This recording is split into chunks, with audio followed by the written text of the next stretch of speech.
ನಾನೀಗ ಕೇರಳ ರಾಜ್ಯದ ತ್ರಿಶೂರ ಜಿಲ್ಲೆಯ ಗುರುವಾಯೂರು ವಿಧಾನಸಭಾ ಕ್ಷೇತ್ರದಲ್ಲಿದ್ದೀನಿ. ಗುರುವಾಯೂರು ದೇವಸ್ಥಾನದ ಮುಂಭಾಗದಲ್ಲಿದ್ದೀನಿ. ಕೇರಳ ರಾಜ್ಯದ ಅತ್ಯಂತ ಪ್ರಸಿದ್ಧ ಧಾರ್ಮಿಕ ಕ್ಷೇತ್ರ ಇದು ಗುರುವಾಯೂರು ದೇವಸ್ಥಾನ. ಈಗಾಗಲೇ ಗುರುವಾಯೂರು ವಿಧಾನಸಭಾ ಕ್ಷೇತ್ರದಲ್ಲೂ ಕೂಡ ವಿಧಾನಸಭಾ ಚುನಾವಣೆಯ ಪ್ರಚಾರ ಎಲ್ಲರೂ ಕೂಡ ಅಭ್ಯರ್ಥಿಗಳು ಮಾಡುವಂತದ್ದು, ಹಾಗೆ ಅಭ್ಯರ್ಥಿಗಳ ಪರ ಕಾರ್ಯಕರ್ತರು ಕೂಡ ಮಾಡ್ತಾ ಇದ್ದಾರೆ. ಗುರುವಾಯೂರು ವಿಧಾನಸಭಾ ಕ್ಷೇತ್ರದ NDA ಅಭ್ಯರ್ಥಿಯಾಗಿ ಗೋಪಾಲಕೃಷ್ಣನ್, ಅಡ್ವೊಕೇಟ್ ಗೋಪಾಲಕೃಷ್ಣನ್ ಅವರು ಈಗ ಕಣದಲ್ಲಿರುವಂತದ್ದು. ಹಾಗೆ ಈ ಒಂದು ಗುರುವಾಯೂರು ವಿಧಾನಸಭಾ ಕ್ಷೇತ್ರದಲ್ಲಿ LDF ಅಭ್ಯರ್ಥಿಯಾಗಿ CH ರಶೀದ್ ಅವರು ಕೂಡ ಕಣದಲ್ಲಿರುವಂತದ್ದು.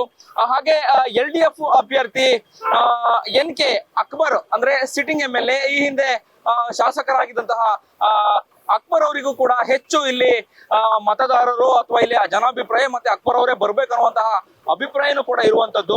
ಗೊತ್ತಿಲ್ಲ ಯಾರು ವಿನ್ ಆಗ್ತಾರೆ ಅನ್ನುವಂಥದ್ದು ಗೊತ್ತಿಲ್ಲ. ಆದ್ರೆ ಸದ್ಯ ಈ ಒಂದು ಗುರುವಾಯೂರು ವಿಧಾನಸಭಾ ಕ್ಷೇತ್ರದಲ್ಲಿ ಹೆಚ್ಚು ಫೈಟ್, ಹಣಾಹಣಿ ಇರುವಂತದ್ದು ಯಾರಿಗೆ ಅಂತ ಹೇಳಿದ್ರೆ LDF ಮತ್ತೆ UDF ಅಭ್ಯರ್ಥಿಗಳಿಗೆ ಹೆಚ್ಚು ಫೈಟ್ ಇದೆ ಅಂತ, ಟಫ್ ಕ್ಯಾಂಡಿಡೇಟ್ ಅಂತಾನೆ ಹೇಳ್ಬೋದು. ಈಗಾಗಲೇ ಒಂದಷ್ಟು ಗುರುವಾಯೂರು ವಿಧಾನಸಭಾ ಕ್ಷೇತ್ರದ ಮತದಾರರನ್ನ ನಾವು ಮಾತನಾಡಿಸುವಂತ ಪ್ರಯತ್ನ ಮಾಡಿದ್ವಿ. ಕರ್ನಾಟಕ ಟಿವಿಯೊಂದಿಗೆ ಕೇರಳ ರಾಜ್ಯದ ತ್ರಿಶೂರ ಜಿಲ್ಲೆಯ ಗುರುವಾಯೂರು ವಿಧಾನಸಭಾ ಕ್ಷೇತ್ರದ ಮತದಾರರು ತಮ್ಮ ಅಭಿಪ್ರಾಯವನ್ನ ಅವರದೇ ಭಾಷೆಯಲ್ಲಿ, ಅಂದ್ರೆ ಇಲ್ಲಿರುವಂತಹ ಆಡು ಭಾಷೆ ಮಲಯಾಳಂ ಭಾಷೆಯಲ್ಲಿ ಕೂಡ ಅವರು ಅಭಿಪ್ರಾಯವನ್ನ ವ್ಯಕ್ತಪಡಿಸಿದ್ರು. ಹೌದು, ನಮಗೆ ಈ ಬಾರಿನೂ ಕೂಡ LDF ಅಭ್ಯರ್ಥಿನೇ ಬರ್ಬೇಕು, KN ಅಕ್ಬರ್ ಅವರೇ ನಮಗೆ ಬಂದ್ರೆ ಒಂದಷ್ಟು ಅಭಿವೃದ್ಧಿ ಆಗುತ್ತೆ ಅಂತ ಹೇಳ್ತಾ ಇದ್ದಾರೆ. ಆದ್ರೆ NDA ಸರ್ಕಾರವನ್ನ ರಚನೆ ಮಾಡ್ಲಿಕ್ಕೆ ಕೇರಳದಲ್ಲಿ ಈಗಾಗಲೇ ಅಭ್ಯರ್ಥಿಗಳು ಹೆಚ್ಚು ಅಂದ್ರೆ ಸ್ಟಾರ್ ಕ್ಯಾಂಪೇನ್ ಅನ್ನು ಕೂಡ ಮಾಡ್ತಿರುವಂತದ್ದು. ಅಂದ್ರೆ ಬಹುತೇಕ ಈ ಒಂದು ಗುರುವಾಯೂರು ವಿಧಾನಸಭಾ ಕ್ಷೇತ್ರದಲ್ಲಿ ಹಿಂದೂ ಕಮ್ಯುನಿಟಿ ಸುಮಾರು 52% ಇರುವಂತದ್ದು ಈ ಒಂದು ಗುರುವಾಯೂರು ವಿಧಾನಸಭಾ ಕ್ಷೇತ್ರದಲ್ಲಿ. ಇನ್ನ ಕ್ರಿಶ್ಚಿಯನ್ ಕಮ್ಯುನಿಟಿ ಬಂದು 12% ಇದ್ರೆ, ಮುಸ್ಲಿಂ ಕಮ್ಯುನಿಟಿ ಸುಮಾರು 36% ಇದೆ.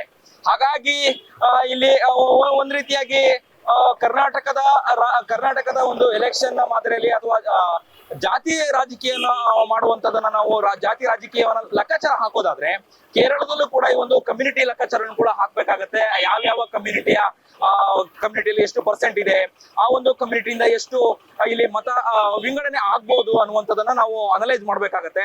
ಹಾಗಾಗಿ ಕರ್ನಾಟಕ ರಾಜ್ಯದಲ್ಲೂ ಕೂಡ ಚುನಾವಣೆ ಸಂದರ್ಭದಲ್ಲಿ ಈ ಒಂದು ಜಾತಿ ಲೆಕ್ಕಾಚಾರಗಳು, ಜಾತಿ ಆಧಾರದ ಮೇಲೂ ಕೂಡ ಹೆಚ್ಚು ಕಾನ್ಸಂಟ್ರೇಷನ್ ಮಾಡ್ತಾರೆ, ಅಂದ್ರೆ ಸ್ಪರ್ಧಿಗಳಾಗಿರ್ಬೋದು ಅಥವಾ ಇಲ್ಲಿರುವಂತಹ ಲೀಡರ್ಗಳು ಆಗಿರ್ಬೋದು.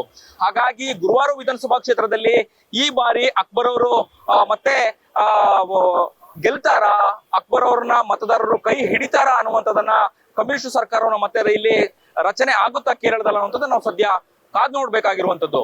ಕ್ಯಾಮರಾ ಪರ್ಸನ್ ಕೀರ್ತಿ ಜೊತೆ ಅಭಿಜಿತ್ ಗಣೇಶ್, ಕರ್ನಾಟಕ ಟಿವಿ, ಗುರುವಾಯೂರು, ಕೇರಳ. ನೀವು ಸಣ್ಣ ಆಗ್ಬೇಕಲ್ವಾ? ಅದು ಒಂದು ಉತ್ತಮ ಆಹಾರದಿಂದ ಸಣ್ಣ ಆಗ್ಬೇಕಲ್ವಾ? ಪ್ರತಿದಿನ ನಮ್ಮ ಜೀನಿ ಸ್ಲಿಮ್ ನ ಯೂಸ್ ಮಾಡಿ ಯಾವುದೇ ಸೈಡ್ ಎಫೆಕ್ಟ್ ಇಲ್ದಂಗೆ ನೀವು ಸಣ್ಣ ಆಗ್ತೀರಾ.